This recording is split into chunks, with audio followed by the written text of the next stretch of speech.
આજે આપણે બનાવીએ ઉપવાસની આઈટમ સામા. સામાનો છે ને સૌથી વધારે મોટો પ્રોબ્લેમ શું છે કે ઘણીવાર એકદમ ઢીલો થઈ જતો હોય કે ઘણીવાર એકદમ ઘટ થઈ જતો હોય. આજે હું તમને એકદમ પરફેક્ટ મેજરમેન્ટ આપું છું પાણીનું.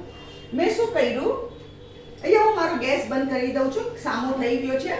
મેં શું કર્યું, એક વાડકો સામા, એમાં 4.5 વાડકા પાણી લીધું, મીઠું સ્વાદ અનુસાર અને 1 ટીસ્પૂન ભરીને લીલા મરચા, અને એને મેં ધીમા તાપે ચડાવી દીધું અને એને 5-5 મિનિટે હલાવ્યા કરવાનો.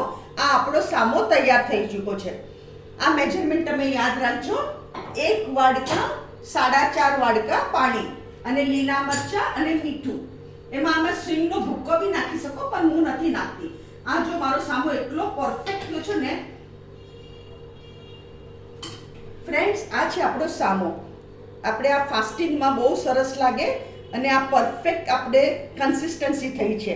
અગર તમને મારી આ વિડીયો પસંદ આવે, મારી રેસીપી પસંદ આવે તો પ્લીઝ શેર કરો મારી વિડીયોને લાઈક કરો અને મારી ચેનલને જરૂરથી સબસ્ક્રાઈબ કરો.